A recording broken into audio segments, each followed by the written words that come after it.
I confess that I didn't think at the end of Daddy's Home that I needed another one.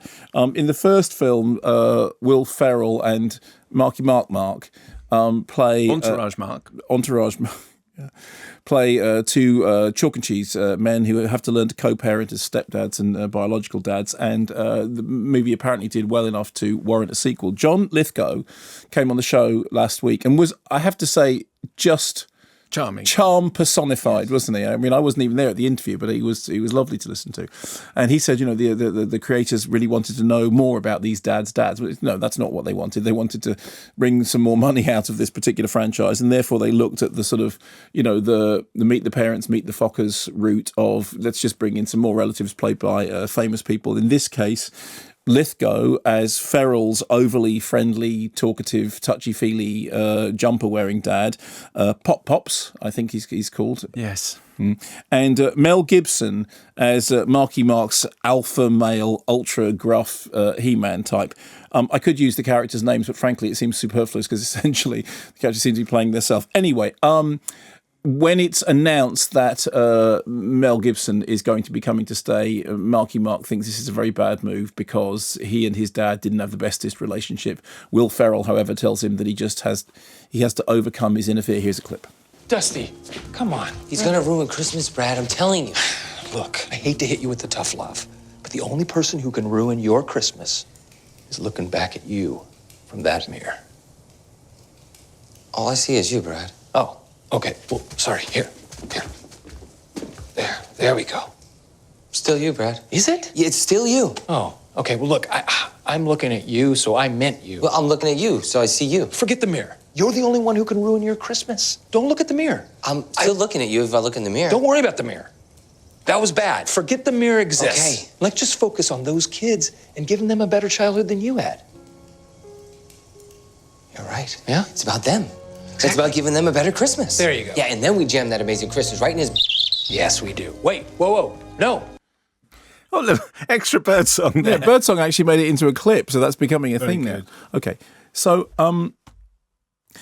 the problems with this began very, very early on when at the scene when the dads are arriving. I mean, people will have seen this even if they haven't seen the film because most of the gags are in the trailer. The primary gag being at the beginning that John Lithgow turns up and he's, and he then kisses his son on the mouth and, they've only been apart for like 3 weeks and then along comes Mel Gibson, the chalk and cheese thing. And there's a scene and Will Ferrell is looking up at Mel Gibson coming down on the escalator and, slow motion being Mel Gibson. And Will Ferrell says, this sounds weird, but, he's beautiful. And you think, well, Mel Gibson's a lot of things. Beautiful isn't actually one of them. I mean, it's not to do with, obviously there are residual problems because Mel Gibson has been in the news for so many, terrible things, getting drunk, saying appalling things, behaving really badly. And then he's done various forms of going through therapy, which is now the kind of the standard course.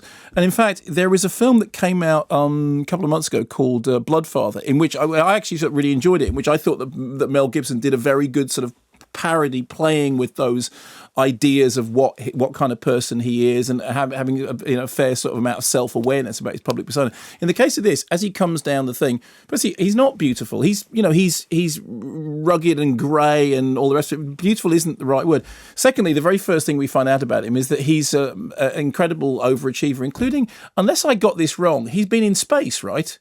He's an astronaut. Yeah, he's an astronaut. Yeah, well, I'm sorry, as Simon Poole quite correctly said to me, that is Simon Poole? Simon Poole from this show, who everybody knows because we talk about him every week. That is, Meg Ryan is a helicopter pilot, Keanu Reeves is a top architect, Mel Gibson's been into space. Nope.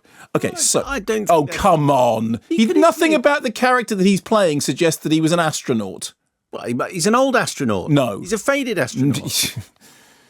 Yeah, well, that's use of the phrase "faded astronaut." I've never heard used. That's right. Anyway, so then they get back to the house, and then this whole setup is, gruff dad and touchy feely dad, and how's it all going to work out? And then very, very early on, they demonstrate that they don't care about the plot because what happens is Mel Gibson books them a perfect holiday. This is like a couple of days before Christmas. Says, we all got to go and stay in the same place, and he books them a perfect holiday chalet. He does it on what's that thing called? Airbnb, and he does it in about 5 seconds. Because it's 2 days before Christmas. He's found a perfect place. for all of them, I go, no, the script writers could at least have come up with some excuse. There's a relative who's got this perfect chalet that he can't use, or they win a prize, or just something. I mean, something other than, oh, he books it on Airbnb, because every atom of your being is going, no. So what is apparent is they don't care about the mechanics of the plot. They genuinely don't care. They get over that in like one line and then we move on. So all you're left with then is the set pieces.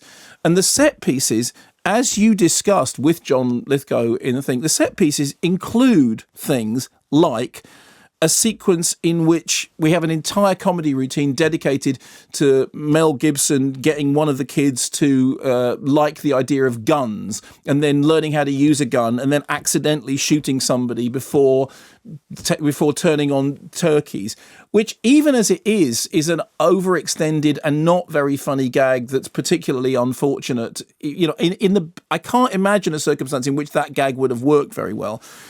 On the other hand, you've got all the stuff which is that they had. There's one good gag in the film, and I think you mentioned this as well, in which they're at a kid's performance, and they're all told, you know, that the thing is being filmed, so they don't need to hold up their mobile phones, and then everybody holds up their mobile phones. But I've seen that gag in at least 3 other films before it turns up in this.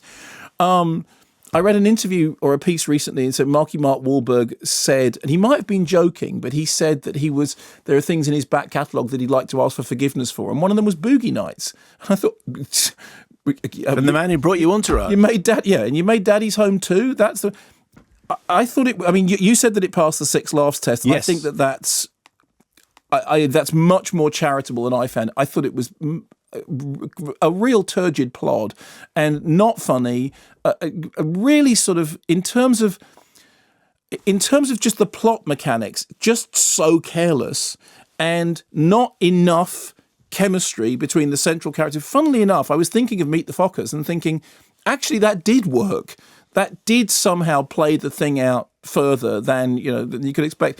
One thing that's interesting, however, is you went into Daddy's Home 2 expecting it to be terrible. I really thought it was. I mean, I didn't see Daddy's Home 1. I remembered that you didn't hate it. No, I just thought it was not great. But I thought this is going to be absolutely awful. The poster is terrible. The trailers are terrible. Yeah. So I went in with the lowest possible expectation, and I thought, oh, okay, well, that wasn't quite as terrible as I thought it was going to be, and I did laugh 6 times. Yeah, and then having heard that and having heard the John Lithgow interview, and he was so charming and so funny, went in with raised expectations that was a mistake. and came out being crushed. So I think it is a perfect example of, if you go in expecting it to be utter pants, it's better than you thought. That's right. If you go in expecting it to be better than you thought, it's utter pants. Yes.